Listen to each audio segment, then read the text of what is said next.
فل صباح الهنا صباح العسل يا حبايب قلبي. اللي بيشوف الفيديو ده بالليل مساء الفل عليكم يا جميل، واللي بيشوف الفيديو ده الصبح صباح الفل عليكم. وحشتوني جدا. معاكم مروه العزب. الفيسبوك بتاعي مروه العزب عربي ومروه العزب انجلش. اللي مش مشترك في القناه يدوس اشتراك دلوقتي ويفعل الجرس. وحشتوني جدا. طبعا اللي مش عارفني بقى، اللي مش عارفني انا بقدم يعني حد بيبقى حابب ان هو يعرض مشكلته على القناه عندي فبعرضها. الاول كنت بعمل مداخلات تليفونيه لانه كنت بفتح لايفات، وان شاء الله باذن الله نرجع احسن من الاول. ادعوا لنا كده وادعوا لابني ربنا يشفيه يا رب. وربنا ما يجيبلوش حاجه وحشه ابدا ويبعد عنه العين يا رب. عايزه اقول لكم حاجه بقى. ان في واحده من متابعيني كلمتني قالت لي مدام مروه حلي لي مشكلتي. قلت لها لا انا مش حلالة مشاكل، انا بعرض المشكله وحبايبي اصدقائي او اللي معايا في المتابعين عندي على اليوتيوب بيكتبوا لك تعليقات، بيردوا عليكي كانك اختهم بالظبط. يعني كانك واحده من عيلتهم، بنت خالتهم، اختهم، بنت خالهم، بنتهم. الناس الكبار يعتبروا صاحبه المشكله بنتهم، وتدعوا لها طبعا بالصبر.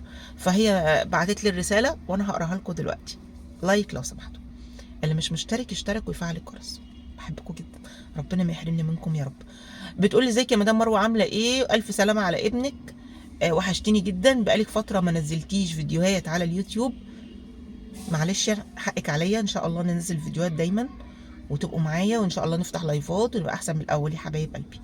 انا عندي 38 سنه وكنت مخطوبه يا مدام مروه لواحد 10 سنين. والله 10 سنين يا مدام مروه، انا مش بكذب وانا صريحه، وعارفه ان حضرتك مش بتنزلي رقمي او بتنزلي اسمي او بلدي، وعارفه ان المواضيع بتنزل في سريه من غير الاسامي الحقيقيه. فكل ده هتقولي لي ليه؟ وهقول لكم او هقول للمتابعين مدام مروه عشان والدته كانت مريضه كانسر وكان بيعالجها، وكنت صابره عليه كل السنين ديت عشان بحبه، وكان بيعالجها لان ابنها الوحيد، واكيد مش هيرمي امه. وبقيت اشتغل واديله فلوس من شغلي. طبعا انا مش برجح اي واحده في الدنيا محترمه، انا بسميها محترمه، اللي مش بتدي الراجل جنيه او بتصرف على راجل. ما ينفعش واحده بنت ناس محترمه تدي الراجل جنيه.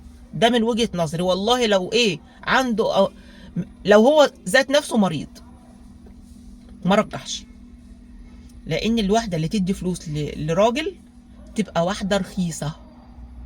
طيب خلينا بقى في المهم، لانه اهو في الاخر ايه اللي حصل؟ الراجل هو اللي اتكفل بالواحده، والواحده تقعد ست وهو يصرف عليها. وكل ده هتقولي لي ليه؟ هقول لك عشان مامته مريضه وكان بيعالجها كانسر، وكان بيعالجها لانه ابنها الوحيد ومش هيرمي امه. وبقيت اشتغل واديله الفلوس لدرجه ان بقالي 10 سنين بلبس هدوم اختي القديمه جت على نفسها لدرجه ايه، ومش بجيب حتى قلم الروج عشان الفلوس تكفي علاج مامته. تشتغل 10 سنين راهنها جنبه عشان تشتغل وتصرف عليه وعلى امه، او تصرف على علاج امه. هو انت كنت ولية امره يا بنتي؟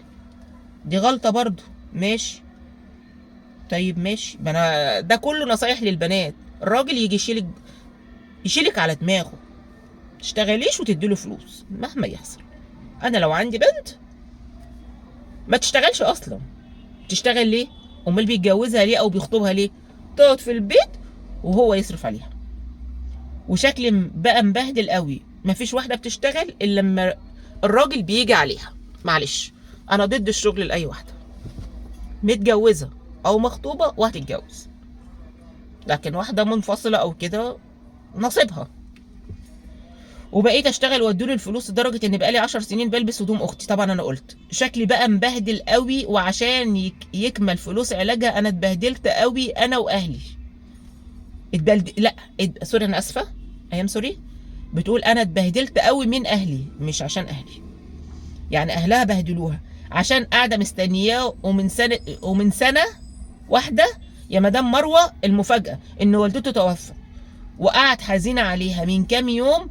قال لي انا تعبت من الوحده ولازم اتجوز. قلت له تمام يا حبيبي، اوكي، انا معاك. فعلا احنا كبرنا، بقالي 10 سنين معاك. قال لي احنا مش احنا مين؟ لا طبعا انا مش هينفع اتجوزك. انت مش شايفه منظرك انت كبرت وعجزت ازاي، وانا عاوز واحده ست حلوه وتخلف لي عيال ايه، ست حلوه وعيال وسابني، يعني ايه مش فاهمه. تخيلوا انا مش عارفه اعمل ايه، انا غلطت عشان كنت بنت اصول يعني. طبعا ندعي لها بالصبر، صدمه صدمه جامده جدا. ويا جماعه نصيحه لوجه الله لصاحبه المشكله دي، لله الامر من قبل ومن بعده. مش هقدر اقول اي حاجه، انتوا تعليقاتكم بقى.